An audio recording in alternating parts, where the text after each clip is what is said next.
All right.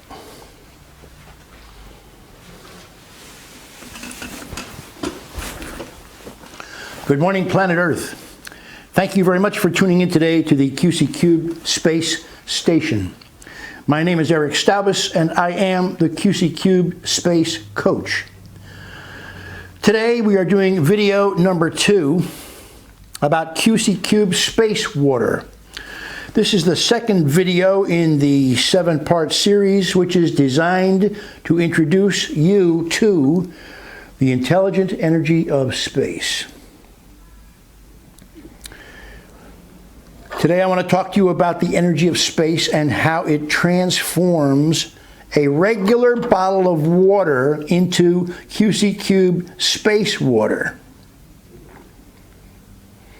I like to start every video by stating the new scientific, spiritual truth about the universe.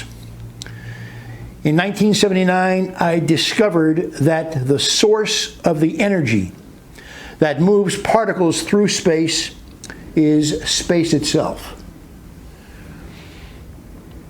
Space fills the universe. The universe is contained in infinite space. Space contains everything, and it is contained within everything.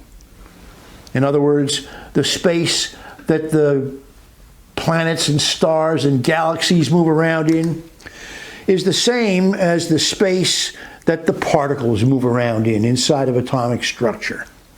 There's only one space in the universe, and it is the source of the energy that moves particles, and everything is made of particles.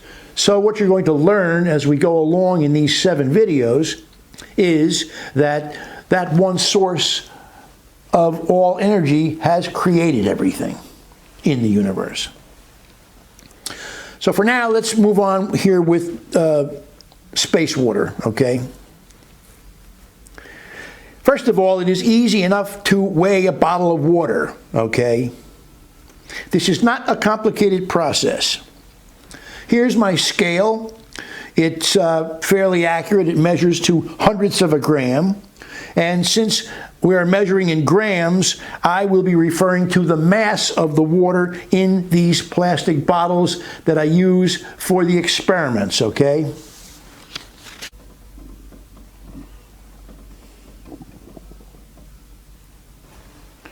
This is bottle number 1, marked right here and on the top, from experiment number 275.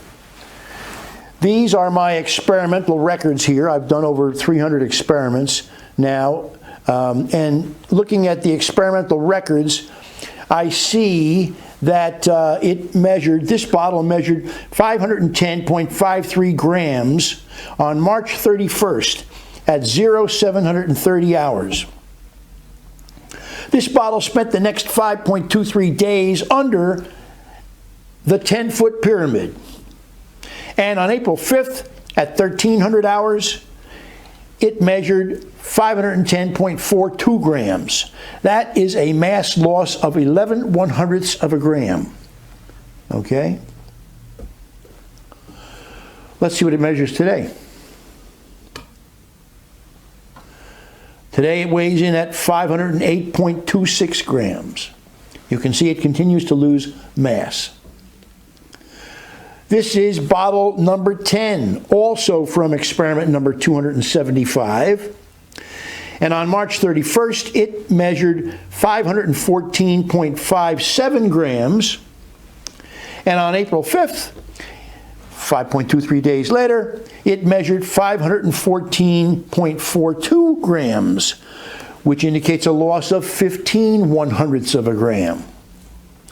It spent those 5.23 days under the 8-foot pyramid. Let's see what it measures today. 512.22 grams. So you can see it continues to lose mass. And this is bottle number 23. also from experiment number 275. It was part of the control group and was not under either pyramid. Records indicate that on March 31st, it weighed in at 514.18 grams, and 5.23 days later, it measured 513.98 grams, indicating a loss of 20/100ths of a gram. Today, it weighs 511.77 grams. So you see, it continues to lose mass. I should have put these on the scale before I did the measuring, but these are the weights that I use before I start using my scale to make sure that it comes in at a kilogram, and it does. Okay.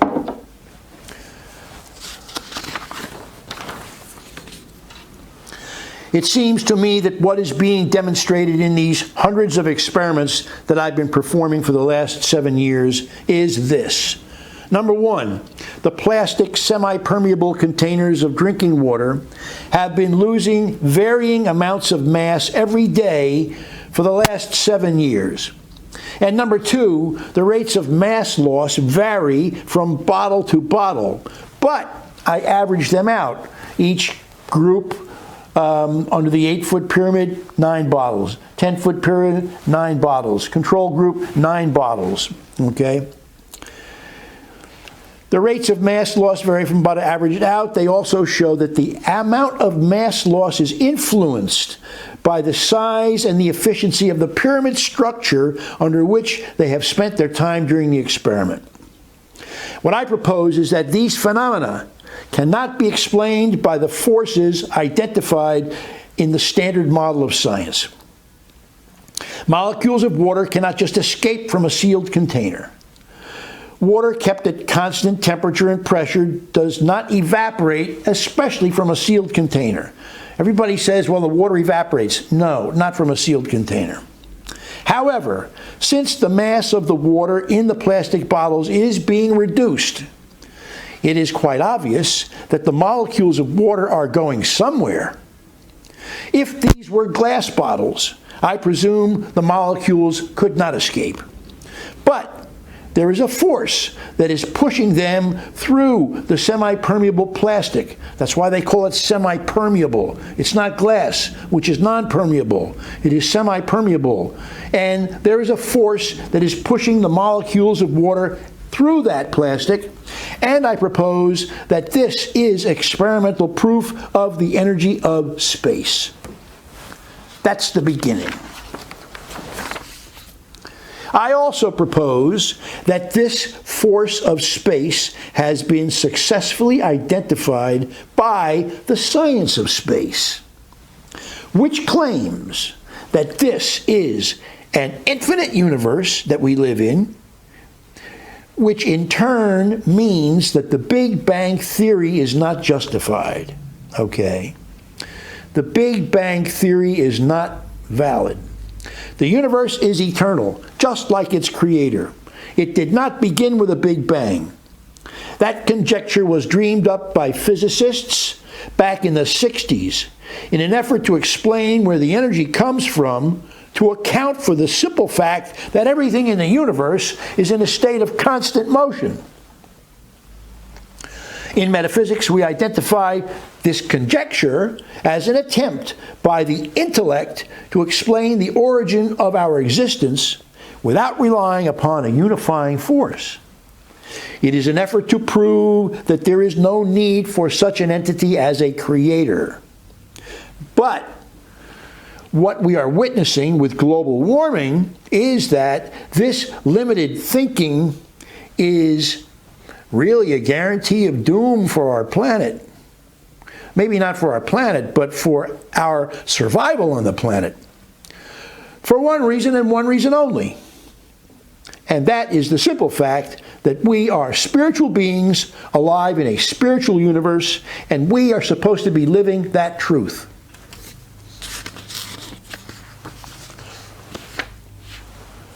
The proof of this is extracted from the scientific evidence provided by plastic bottles of water and the varying rates of mass loss that they demonstrate over relatively short periods of time, okay, as measured by a spiritualist, me, intent upon using the simple principles of science to prove the existence of the intelligent energy of space.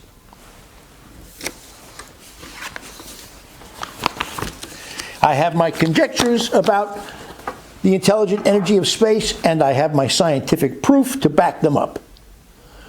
Thank you very much for tuning in today to the QcCubed space station, and I look forward to seeing you for video number 3.